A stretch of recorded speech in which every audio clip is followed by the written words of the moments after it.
So I am in the final assembly of week 2. So what we're going to do is we are going to, and see why I say final assembly, like I was in the middle of cutting some of the pieces. Some of them have been pressed, cut, and trimmed. And then we'll talk about putting it all together. But I went ahead and pressed all of these. So this is going to be the toadstools. That one's pressed and ready to trim. This one is pressed and ready to trim. You're always going to press and then you're going to trim. And then I did press out these 3. Didn't that one, like, it made it look huge, didn't it? But they're all the same size. So these are all pressed and trimmed. This was halfway through. So I'm going to finish pressing these 2. I'm going to cut this one kind of close to that line, but not totally at the line. That line is pretty much the cut line. It might go a little bit outside of it, so. And then I'll put this to the side. We can use this for an 8x12 hooping for next week's. I'm going to cut these apart.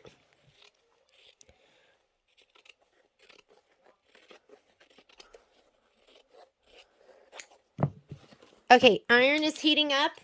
I'm going to do this with best press. And the other ones, like I said, I already did those. I kind of did them while I was stitching one of the other blocks because there was so much time left. So that should be set.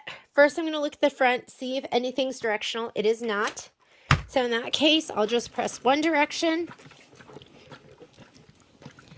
And then I'll press the other direction. And your goal is just to have it lay flat. And if it distorts and the line's off, that's okay. Because we're going to trim it and stitch it, and it doesn't really matter. And that one looks gorgeous. Done. Let's do this one. See how ripply it is, though? You just don't want it ripply. This one is non-directional too. So we'll just go ahead and press it.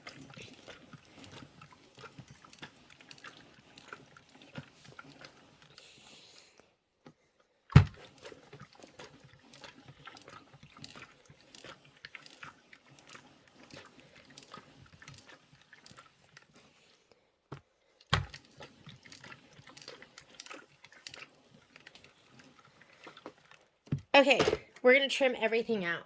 First of all, let's finish trimming this because I didn't have much to do. So this is your time to get your rotating mat. And for this one, I just needed to extend those cuts. And I'm going to grab my ruler. I'm going to use this one right here. I'm going to change the angle of my camera too because I'm having trouble seeing. Got to make sure you can turn it without it hitting anything. And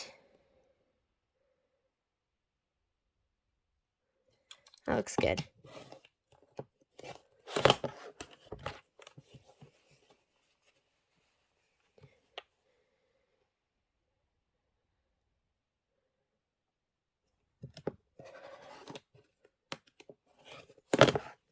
There we go.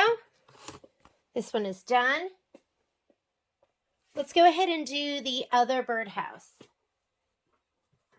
In case you missed that, you were going to nest. So we're going to nest our 4.5 in 4.5 by 6.5 in our 6.5 by 8.5. And this top, the very bottom of the birdhouse should be 1/4 inch from the bottom. So I'm going to put this on here to kind of fussy cut it and frame it left to right. And that looks good. And then I'm going to make sure I'm 1/4 inch. I'm going to push up on this.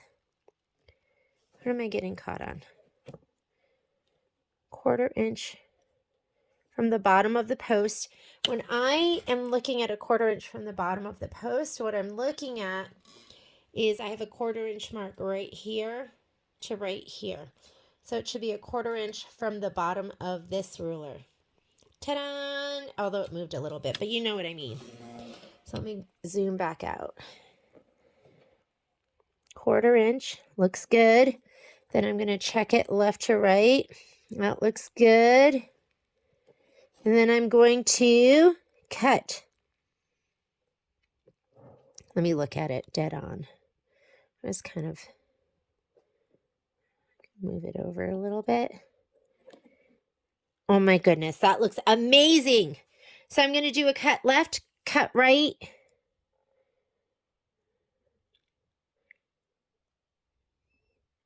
Cut left, cut right.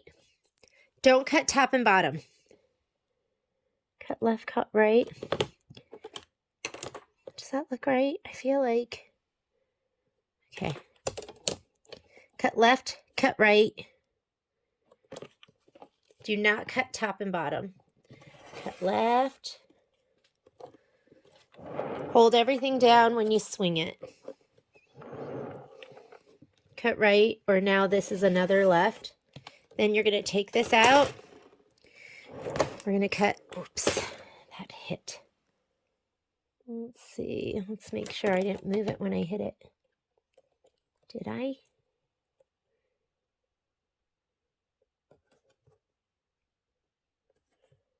Maybe the littlest bit.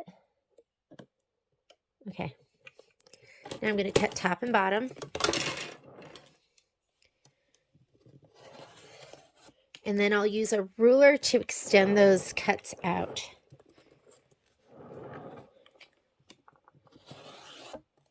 Okay. Then we will extend those cuts.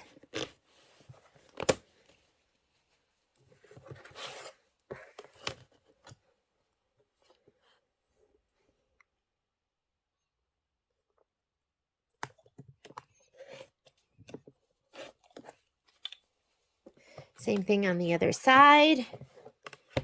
Or actually, this is 4.5 inches exactly. And so is my ruler, so I can kind of line it up. There we go. 4.5 inches, 4.5 inches, and this one is done. We'll go ahead and trim these two. These are both 6.5 inches, so get your 6.5 inch pop ruler.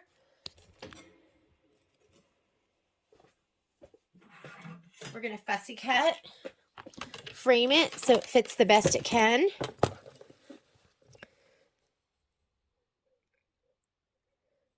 Looking good. That looks as good as it's going to get. One. Oh, guess what I did? My ruler is upside down. So the little grippy things, I put it so those are facing up. So I'm just going to make sure I'm holding this really secure as I turn it. And I will check that next time. No rain, no flowers. We're going to flip it the other way for the next cut. Here we go. Frame it. Fit it the best you can. That looks good. Okay. Go ahead and cut. That's better. I can tell right now it's gripping more.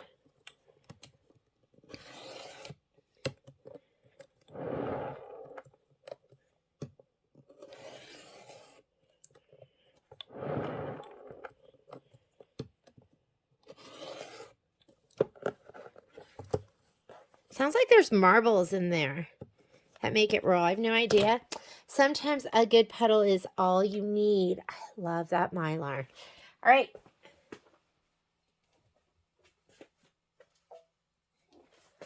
Now we are going to cut the big one. This is the big one. I need the 8.5 by 10.5. Let me take all these rulers and let's get them out of the way.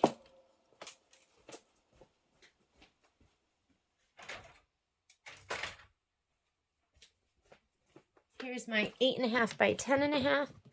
Again, we are going to frame it. This should be a little easier because you have lines on your fabric that you should be able to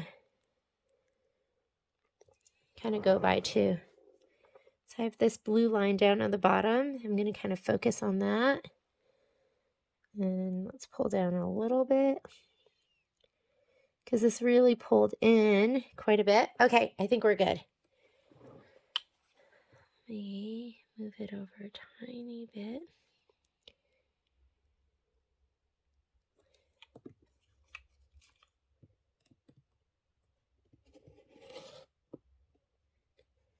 It is cutting through a couple of those stitches.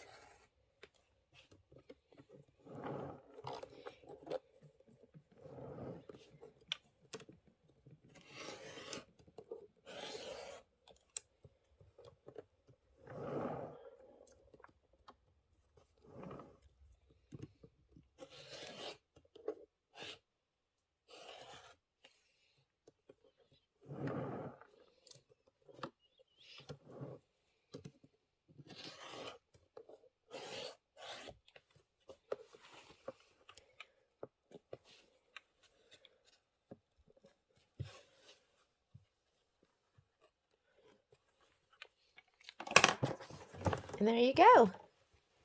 And this is enough for hooping in my 4x4 for sure. So I'll keep that. I don't keep a lot of my muslin scraps. I just don't. Can only keep so much, ladies. At some point, you have to say, enough is enough. All right, we are set and ready. Those are all pressed. I'm going to go ahead and put my 1/4-inch foot on my sewing machine, and we're going to go ahead and sew some of these together. So I'll meet you at the machine. Now that these are pressed out, so here's what we're going to be working with. We are going to sew together row 2. I don't think I have enough to sew together any of the other rows, but if you look at your picture on, or here, we'll just look right here. We are going to sew these together. So this part right here is already done, and I'm going to sew these two together, the 2 log cabins, and I'll sew these 2 together, and then we'll sew those together, and then we'll sew the whole thing together. We have this stitched out and this stitched out. Next week we'll be able to sew both of these row together, because that's actually stitched out too. You're going to have some homework between these 2 rows for sure. I'll try and do some of it this week. So let's go ahead and set my machine up for sewing. It's going to say okay. That'll get the embroidery arm to go to one side. I'm going to do stitch 103. I'm set at 2.0. I'm just going to leave it there. I know that's really tight going through all these layers, but I just like it like that. Here is, this is what I use for when I'm chain piecing, so I can just cut my thread on top of it. It's just the cutting gizmo, and they have, it's been reincarnated in different shapes and with different names, but that's the one that I have. And I am just going to, I'll just put in my white. I'm almost done with this one. So this is my Deco Bob. And honestly, I go between my white, my khaki, my light gray, and my cream. And whichever one I have, I just use. I have my dual feed foot on with my 1/4-inch sole. These are all trimmed down, so I'm just really going to be following the edge of this. And these are my 2 birdhouses. They go like this: birdhouse 1, birdhouse 2. I'm going to start with my foot down, my needle down. I'm going to have my auto pivot on, so it'll automatically lift the foot. That's going to be this feature right here. I'm going to leave my auto pivot on so it will lift the foot. I'm going to put my 2 blocks together, and I'm not pinning. You can wonder clip, but this is all pretty thick, so it can move the fabric around. Actually, I'm not going to start with my needle down. I'm going to go ahead and stitch a little bit in, and then I'm going to back stitch, because I found before it was pushing my top block, and I don't want it to do that. So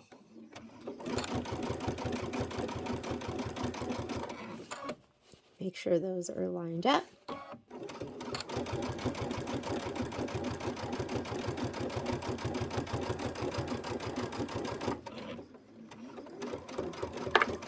And I'll back stitch just a little bit. You don't want to do a lot of back stitching with the walking foot on. And that looks fantastic. I'll press that in just a minute. These two go together. So in the picture, it shows this one on top. And they have different quilting. I can't remember which one was which one. I don't think it really makes a difference. But you do want to look at if it's directional. Like this one for sure is directional because you have the little birds. You don't want those upside down. Orange peel is definitely not directional, but I remember that this was to the right. So I'm going to go ahead and just do it like this. I can't remember if it was supposed to be the mushroom one or not, but just look at it again. Make sure that this is how you want it. And I am just going to rotate it and sew those two sides together. Again, I'm going to do a little back stitch. Let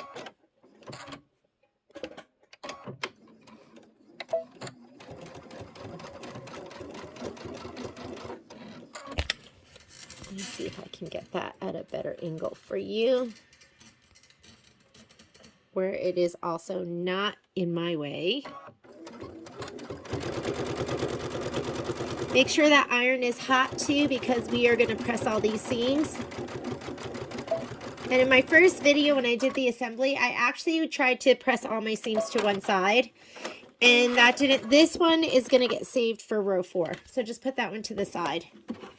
I had to press them open just because it was way too bulky. So we can actually stitch this one together with, where's house 1? Birdhouse 1. Okay, this is going to get stitched together here. Birdhouse 1 is going to be next to this one. And I've been using my cut button, so I haven't even haven't used my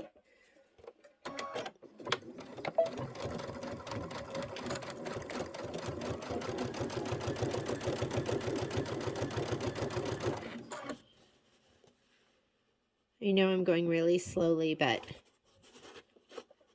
sometimes this is one of those things where I just want to make sure everything stays together.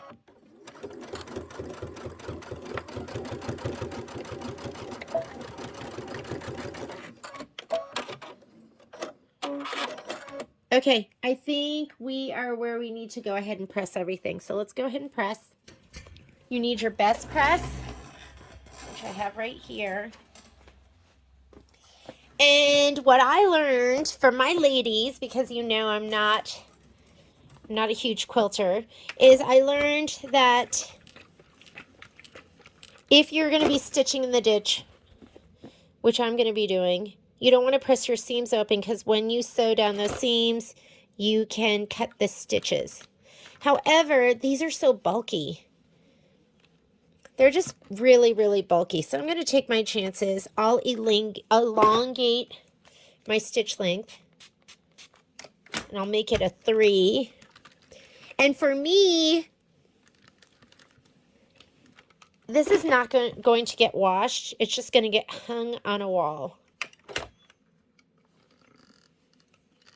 So I don't have to worry about the stress of that, of it being laundered. So I like to press the seams open and then spray it and then press it one more time. And if you have it, you could use your clapper. I don't know where mine is right now. Where did I put it? And you can press out those seams a little bit more. So this is right here. We have the toadstools, house 1, house 2. That part is done. And this is going to get attached to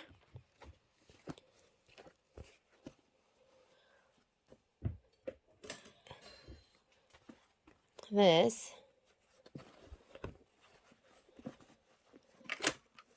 Set your seam from front and back if you want.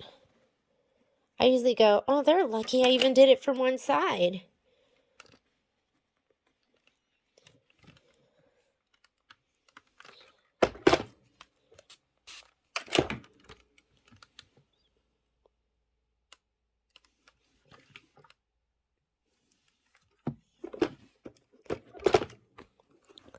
we're going to go ahead and sew this together, matching up this seam right here. That's where your eye will go. And then we'll sew that side to this. Let's go over to the machine.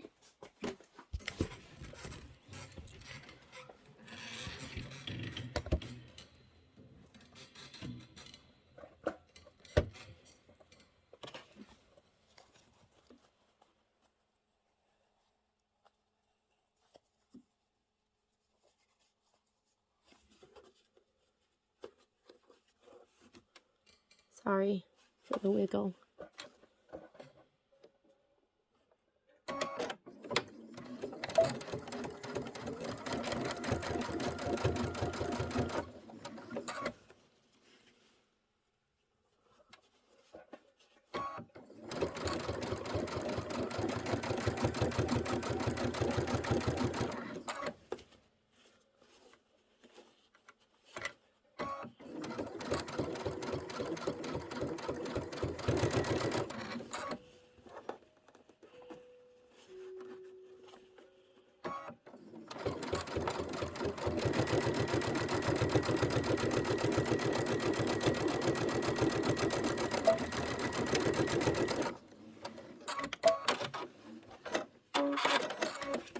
Let's check that. Perfection. And let's go ahead and sew it to the toadstool. All right, I'm going to take this one. Might as well sew it together. And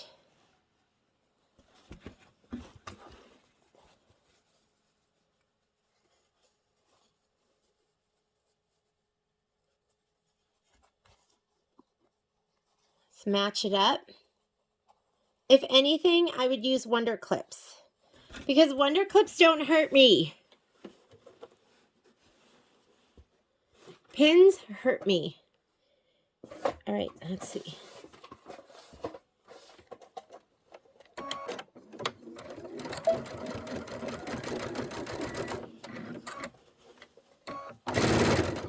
Ooh.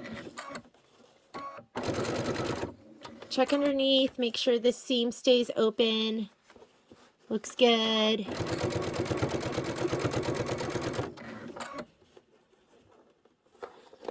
This I need to...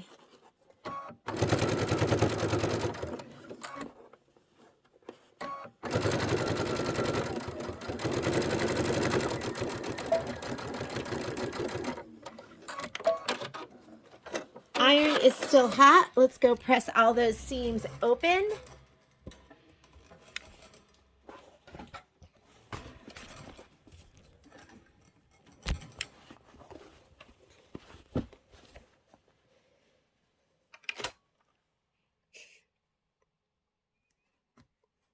So our lawn guy came and he was doing our sprinklers and I was taking him around and I looked down and realized that I was still in my pajama pants.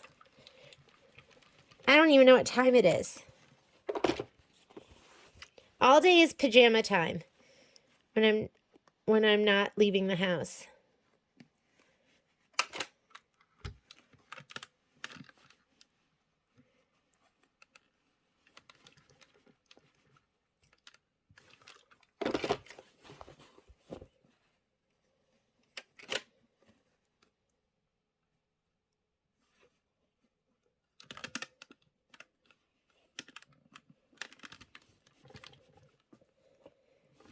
Okay, let's give her a little shot of spray.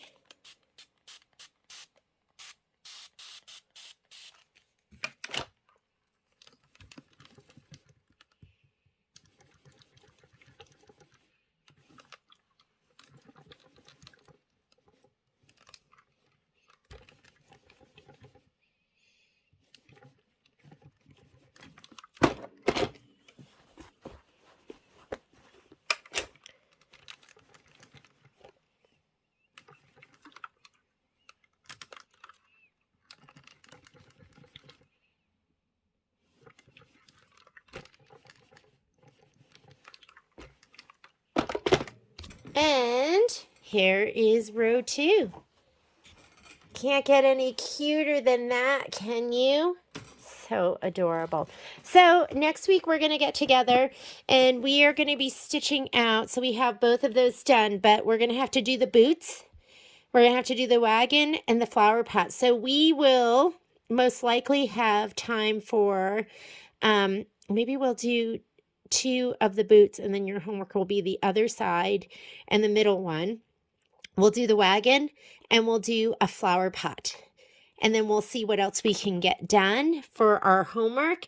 The week after that, we are going to do our orange peels and we're going to do the sashing pieces, and then assembly will be up to you, but we'll be done with this project. And just in the nick of time for spring, but this one is an absolute cute one. So thanks for joining me. We'll see you next week.